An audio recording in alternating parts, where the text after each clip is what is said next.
Nos 23 anos de idade, eu peguei a minha namorada, a Carmen, e fui morar com ela e o filho dela, o Luiz Fernando, que se tornou meu filho, né?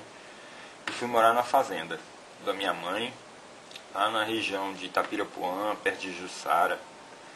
E a cidade mais próxima era 10, 15 quilômetros, não tinha energia elétrica, era energia a motor pesadíssimo para fazer funcionar.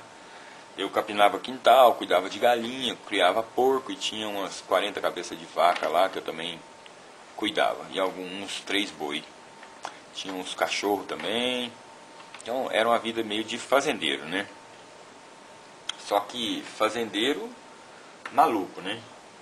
Na minha mudança para fazenda, nesses 23 anos, a menina, ela sentiu um baque doido, né? Primeiro que a gente foi para um lugar difícil, levou o filho dela novinho, com menos de 1 ano de idade. Então ela topou seriamente, né, uma vida comigo e quis muito que isso desse certo. Tanto que ela entrou de cabeça mesmo nessa história. Então lá na fazenda eu ficava maluco quando eu ficava sem o Brau. Maluco mesmo, sabe? Ficava desesperado, querendo fumar maconha e não tinha. Aí eu ia na cidade lá mais próxima lá, de cavalo ou de carroça. Ligava pro meu irmão, implorava para ele ir na casa de uma amiga da minha mulher para buscar uma maconha lá para mim e ele pagar. Quando ele chegasse eu dava dinheiro para ele, dinheiro que eu nem tinha, né?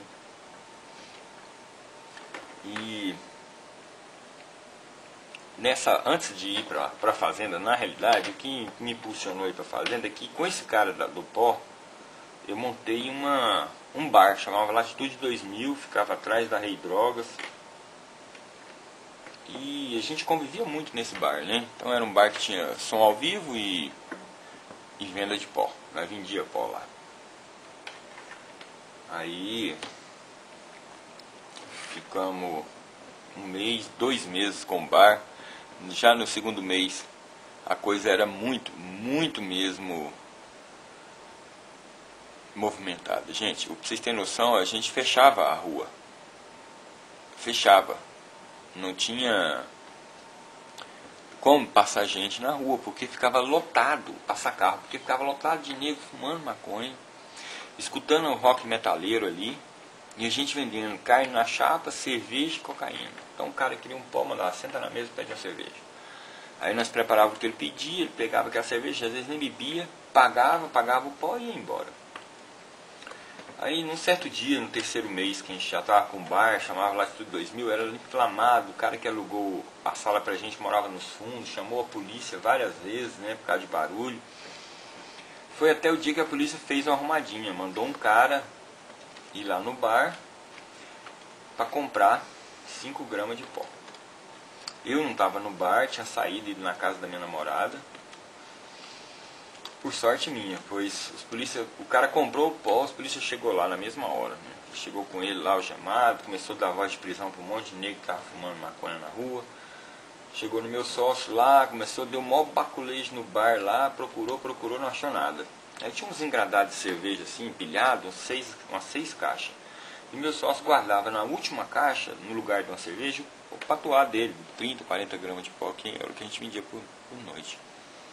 Isso na época foi de 1987, 88, né, gente? Aí o policial, não sei porque, antes dele ir embora, assim, encucou, falou, não, deixa eu olhar nessa caixa de cerveja aqui. Ele levantou a caixa de cerveja, sabe? Foi tirando uma por cima da outra. Quando ele chegou na última, tá lá o bilocão lá de pó. Ele já deu voz de prisão pro meu sócio, ficou me procurando, porque meu sócio falou, ele sabia, tinha os documentos tudo da empresa, né? Que eu era sócio. Ficar me procurando, eu fiquei sabendo e por isso eu peguei a menina e fui morar na fazenda, né? Meu sócio puxou 3 anos de cadeia, fecharam o bar, lacraram o bar, né? Preso pela justiça, papapá. A gente teve que devolver o ponto pro dono, o dono ficou feliz demais. Ele ficou preso, foi preso e eu fugi pra fazenda com essa menina e fui morar lá, né? Então, nos meus 23 anos de idade, eu estava morando na fazenda e inventei de plantar feijão. Era uma região de arroz, desmatei 3 alqueires de terra, com os trator lá contratados, né? Meu pai comprou um caminhão de adubo, comprou semente da Embrapa, do feijão carioquinha.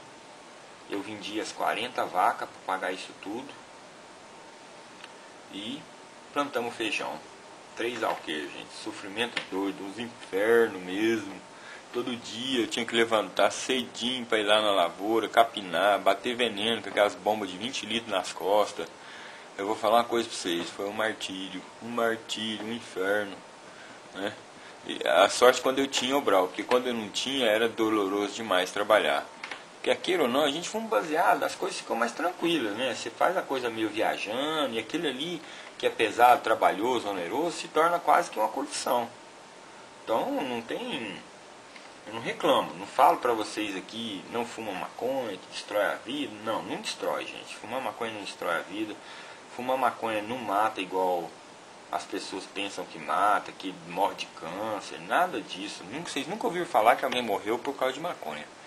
E milhões de pessoas morrem por causa de cachaça, né? Milhões morrem por causa de cigarro. Então eu penso que a maconha ela é excelente para que você possa desenvolver ali, para você executar certas tarefas, certos tipos de tarefa, né? Ela ajuda você ao tempo a passar melhor, mais rápido, você ser menos sofrido nas coisas. No final de 3 meses que eu plantei o feijão, eu plantei 11 sacos de feijão de semente, eu colhi 6 sacos, gente. Olha o prejuízo, 6 sacos. Não sei porque não deu feijão. Florou direitinho e tudo mais, mas não deu. Eu devia ter plantado arroz, mas plantei, fui cabeçudo, né? Não escutei o que a voz popular dizia, que ali era região de arroz. Eu pensei que o feijão estava bem mais caro, eu pensei que era melhor plantar o feijão, e convenci meu pai. E acabou que não foi a melhor ideia. Perdi as 40 vacas, um boi que eu tinha que chamava Pedro Bó, que eu gostava muito desse boi. Você tem um novo e-mail, senhor. Cala a boca, inferno. Que mané e-mail, rapaz. Esse cara é bocudo demais. E aí acabou que eu perdi as vacas e perdi o boi também, o Pedro Bó. Mais tarde fiquei sabendo que venderam o Pedro Bó para açougue. Quase morri de tristeza e de remorso. Por causa de uma atitude errada, né? Um passo errado que eu dei.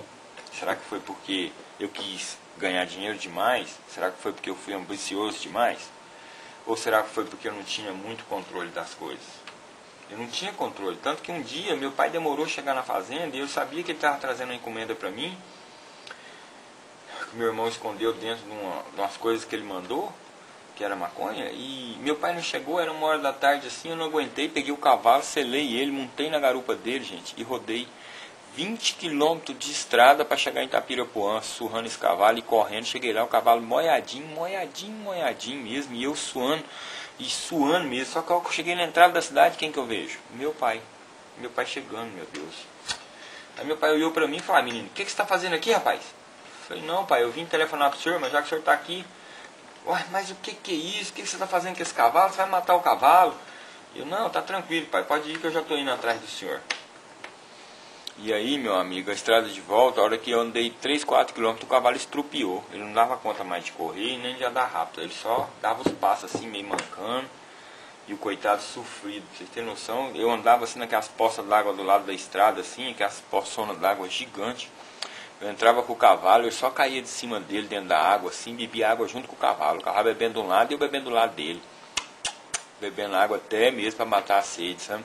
Montava de novo nesse cavalo, andava mais um pouco, aquele sol quente no lombo das 3 da tarde, que eu vou te falar, foi terrível. E o pior é que a minha polpa foi esfolando, e a hora que eu vi, não tinha, a carne tava na carne viva, a minha bunda, dos dois lados, sentindo aquele trem queimando mesmo, ardendo, tentava ficar em pé no arreio, não dava muita conta de ficar em pé, e tinha que sentar, e doía, sentava de lado. Foi indo que eu cheguei, foi 6 horas da tarde lá na fazenda, com esse cavalo quase morto, coitado, quase morto. Pra mim foi o maior dor do mundo o que eu fiz com o animal, sabe? Aí ele ficou muitos meses sem poder trabalhar, porque estrupiou, maciou os cascos dele, machucou as patas dele, né? E ainda a hora que eu cheguei lá, tinha que atravessar o Rio Vermelho, gente. E com o cavalo nadando, hein?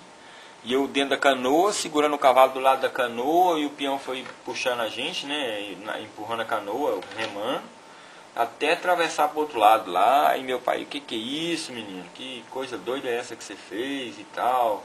Aí minha mulher veio, eu fui tentar tomar um banho, não aguentei. A hora que a água caiu na polpa lá, ardeu demais, né? Parecendo pimenta. Aí eu deitei lá, ela jogou polvilho, aí eu tinha que ficar andando com a bunda com polvilho durante uns 3 dias, porque assou demais, sabe? Nem andar direito eu dava conta, andava com as pernas abertas. Não dava conta de capinar, nem de dar milho para as galinhas, nem de dar milho para os porcos, nada dava conta de fazer nada. Fiquei mal mesmo, né? Mas eu tinha maconha lá, porque meu irmão mandou um pouquinho para mim escondido lá, umas 50 gramas. Foi um alívio, gente, um alívio, sabe? Quando eu vi o Brau e com meu pai lá mesmo, eu corri, falei que ia ali no matinho ali, fui no matinho correndo e fumei sozinho. Nem minha mulher não fumou, coitada, ela ficou com água na boca. Meu pai dormiu, foi que ela conseguiu fumar. Que a gente pegou e fomos lá para a área da casa e fumamos lá quietinho, caladinho, tadinha. Ela sofreu muito na minha mão, muito mesmo. Não por maldade minha, mas por causa da situação que eu coloquei ela, né? Então, por consequência de atos, né, por atitude, companhia, acabei que nos meus 23 anos eu tive que passar um momento bem complicado, bem difícil, sendo que eu podia estar estudando, eu podia estar aproveitando e quase me formando, né, que eu ia formar com 24 anos em administração, mas não. Larguei a faculdade e por consequência de tráfico do meu sócio lá, eu acabei tendo que fugir para a fazenda. Então, são essas coisas aí que mais acontece quando a gente não direciona, não tem discernimento, né? Mas nem por isso eu parei de fumar o Brau. Continuei fumando o Brau, tentei até plantar lá na fazenda um pé ou dois, mas meu pai viu, arrancou os pezinhos, xingou eu tudo. Aí deixei pra lá, porque naquela época ainda era muito remota essa ideia de plantar, né? Espero que vocês estejam plantando e não comprando, viu, gente? Continue fumando o Brau de vocês, mas plantando e não fumando. Plante para não comprar. Bom, vou entrar nos meus 24 anos, que foi outra fase da minha vida. Então, nos 23 anos eu passei a maior parte dela na fazenda. Continuei usando maconha, usava muito pouco cocaína, porque não tinha mais aquele contato com o meu sócio, ele estava preso, que era quem conseguia mais o pó para mim. Então, uma maneira muito boa de você se livrar do pó é você se afastar da pessoa que te ajuda a arrumar. Com certeza isso ajuda você a não utilizar. Já vem as histórias dos 24, 25 e 26 anos, gente. Um abraço a todos.